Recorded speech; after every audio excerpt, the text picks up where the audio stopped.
Friends, आज हम मनोवैज्ञानिक संप्रदायवाद के बारे में जानेंगे। संप्रदायवाद शब्द को पहले समझ लेते हैं कि संप्रदायवाद है क्या। लोगों का एक ऐसा समूह जो एक निश्चित विचारधारा में विश्वास करता हो, वह संप्रदायवाद कहलाता है। मनोवैज्ञानिक संप्रदायवाद यानी मनोवैज्ञानिकों का ऐसा समूह जो एक निश्चित समूह विचारधारा में विश्वास करते हैं, मनोवैज्ञानिक संप्रदायवाद कहलाते हैं। तो हम संप्रदायवाद को जानते हुए चलेंगे और उनके प्रतिपादकों के भी जान लेते हैं। संरचनावाद संप्रदाय, जिसके प्रतिपादक विलियम उंट टिचनर माने जाते हैं। प्रकार्यवाद संप्रदाय, जिसके प्रतिपादक विलियम जेम्स माने जाते हैं। व्यवहारवाद संप्रदाय, जिसके प्रतिपादक जेबी वाटसन माने जाते हैं। मनोविश्लेषणवाद संप्रदाय, इसके प्रतिपादक फ्रायड को माना जाता है। अवयवी या गेस्टाल्टवाद संप्रदाय, वर्दीमर को इसके प्रतिपादक माने जाते हैं।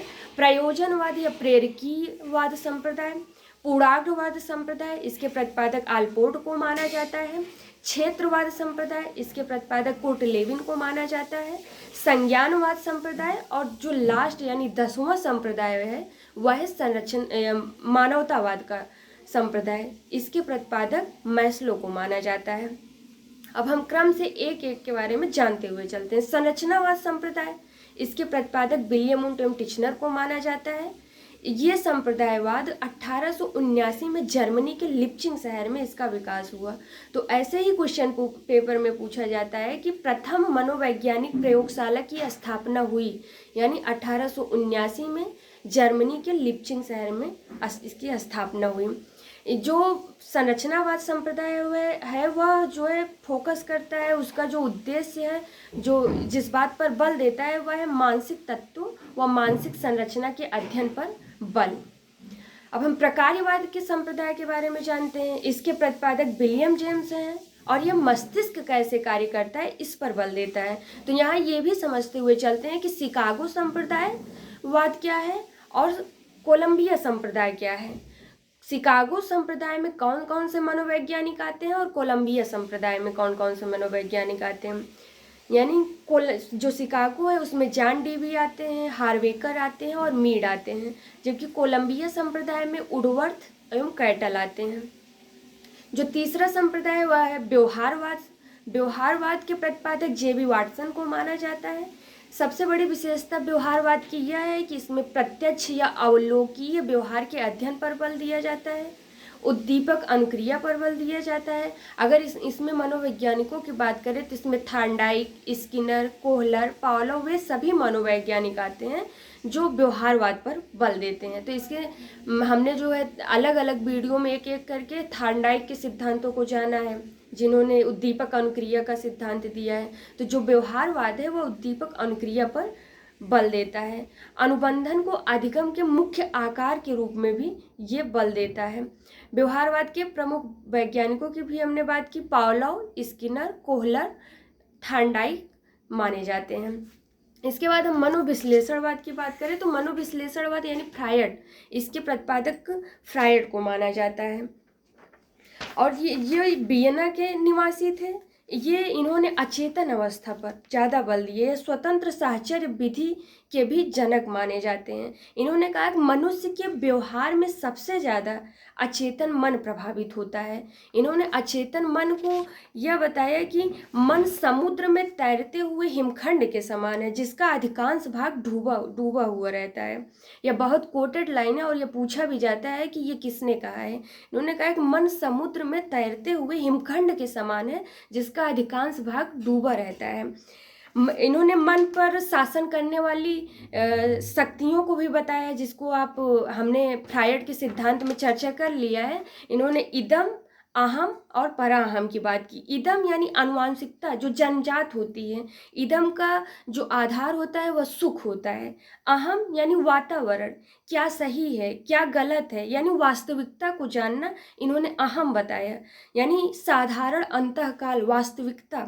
पराअहम यानी बुरी इच्छाओं को रोकना, प्रहरी का काम करना, यानी उच्च अंतकरण करना, इन्होंने परमाहम का नाम दिया। और जो इनके द्वारा कुछ महत्वपूर्ण बात ये भी कर लेते हैं यहाँ, इसमें इन्होंने कुछ शब्द यानी मृत्यु प्रवृत्ति यानी मरने के बाद को इन्होंने थानाटास कहा। और इन्होंने प्रतिक्रिया निर्माण पे भी बात की। इन्होंने कहा कि जो बालक होता है, एक बालक का पिता से प्रेम, एक बालिका का पिता से प्रेम, इन्होंने एक इलेक्ट्रा बताया, कुछ मतलब इलेक्ट्रा करके बताया है, और एक शिशु का यानी बालक का माता से प्रेम ओडियस ग्रंथि की बात की है, कि यानी जब बालक शिशु अवस्था में होता है तो वह माता से उसका अधिक लगाव होता है, वो ओडियस ग्रंथ की वजह से होता है, और जो बालिका होती है उसका पिता से अधिक लगाव होता है, वह इलेक्ट्रा ग्रंथि के कारण होती है। इसके अन्य मनोवैज्ञानिकों की बात करें मनोविश्लेषणवाद में, तो वह है एडलर, कार्ल और युंग। अब हम अवयवी या गेस्टाल्टवाद की बात करें तो इसके प्रतिपादक वर्दीमर को माना जाता है, जो जर्मनी यानी जर्मन भाषा में गेस्टाल्ट को यानी अवयवी को, समग्र को गेस्टाल्ट कहा जाता है। तो इसके प्रतिपादक जो है वर्दीमर को माना जाता है। गेस्टाल्ट का शाब्दिक अर्थ ही होता है पूर्ण समग्रवाद, यानी अंश का अध्ययन पूर्ण में करना, यानी अंश का संबंध पूर्ण से होना ही अवयवी या गेस्टाल्टवाद कहलाता है। इसी से एक शिक्षण सूत्र भी निकल के आता है कि पूर्ण से अंश की ओर। ये हुआ गेस्टाल्टवाद। इसके अन्य प्रमुख मनोवैज्ञानिकों की बात करें तो कोहलर है, कोफका है, वर्दीमर है। इसके पहले हमने जो है उनके पावलोव के सिद्धांत में इनकी चर्चा कर ली है। कोहलर के सिद्धांत में हम इन मनोवैज्ञानिकों की चर्चा कर ली है कि गेस्टाल्टवादी मनोवैज्ञानिक किसे कहा जाता है, जिसमें कोहलर है, कोफका है, वर्दीमर है। कोहलर ने अंतर्दृष्टि या सूच का सिद्धांत दिया है, इसके बारे में हमने पहले से ही बता दिया। अगर आप नहीं देखे हैं तो आप प्लेलिस्ट में जाकर देख सकते हैं। जो अगला संप्रदायवाद है वह है प्रेरकीयवाद या प्रयोजनवाद। इसके प्रतिपादक विलियम मैकडूगल को माना जाता है, और हमने ये भी बता दिया कि मूल प्रवृत्ति क्या है और संवेग क्या है, क्योंकि मूल प्रवृत्ति के संवेग का जनक जो है विलियम मैकडूगल को माना जाता है, और इन्होंने मूल प्रवृत्तियां बताई, एक्सटेंस 14 प्रकार की मूल प्रवृत्तियां बताई हैं जो जन्मजात होती हैं, और संवेग इससे जुड़ा हुआ है। तो हमने प्रेरकीय प्रयोजनवाद की बात की। पूर्णाग्रवाद, इसके प्रतिपादक आलपोर्ट हैं। यह क्या है? यह पूर्णाग्रवाद यानी यह संप्रदाय व्यक्ति के व्यवहार का अध्ययन संपूर्ण व्यक्तित्व के रूप में करता है। इस संप्रदाय के मनोवैज्ञानिकों को 2 वर्गों में विभाजित किया गया है। पूर्णाग्रवाद के मनोवैज्ञानिकों को 2 भागों में विभाजित किया गया है। पहले है प्राणी शास्त्रीय मनोविज्ञान और दूसरे हैं व्यक्तित्ववादी मनोवैज्ञानिक।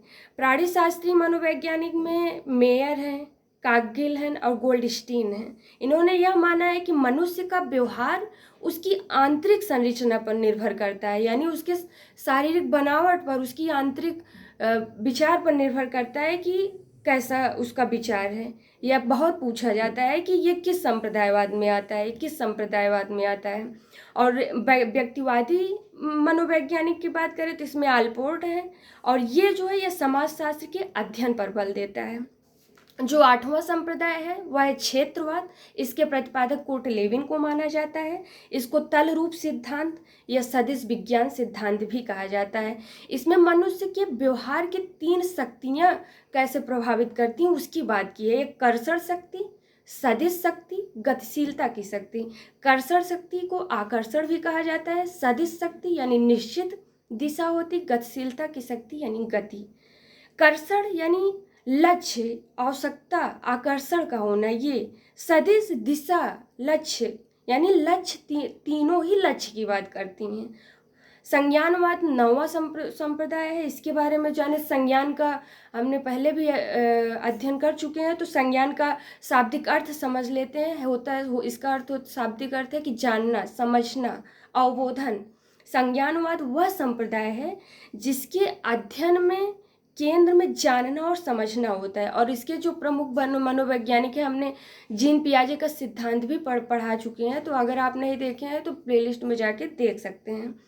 जीन पियाजे और ब्रूनर का संज्ञानात्मक, इनसे बहुत ही क्वेश्चन पूछा जाता है। जीन पियाजे के संज्ञानात्मक सिद्धांत में कितनी अवस्थाएं हैं और उन्होंने उसका कैसे निर्धारण किया है, तो हमने पहले चर्चा कर ली है, तो इसके बारे में चर्चा नहीं करते हैं।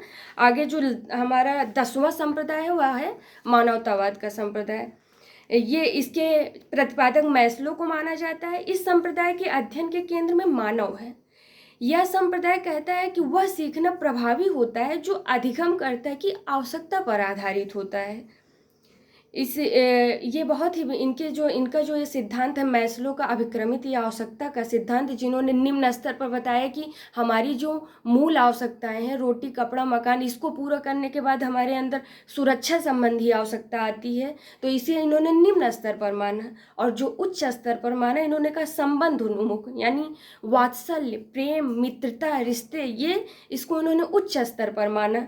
आत्मसम्मान, प्रतिष्ठा, मान्यता, ये भी इन्होंने उच्च स्तर। तो क्वेश्चन पेपर में ऐसे ही पूछा जाता है कि निम्न स्तर पर कौन कौन से इन्होंने माना है और उच्च स्तर पर। तो जो इनको उच्च स्तर है, इन्होंने ट्रायंगल के माध्यम से बताया है। तो ऊपर वाले को उन्होंने आत्मसिद्धि यानी आत्म अनुशासन, आत्म अभिव्यक्ति ही क्या है, इन्होंने उच्च माना है। तो ये हमारे प्रमुख संप्रदाय हुए, इनके प्रतिपादक हुए और इसके बारे में हमने जाना। धन्यवाद।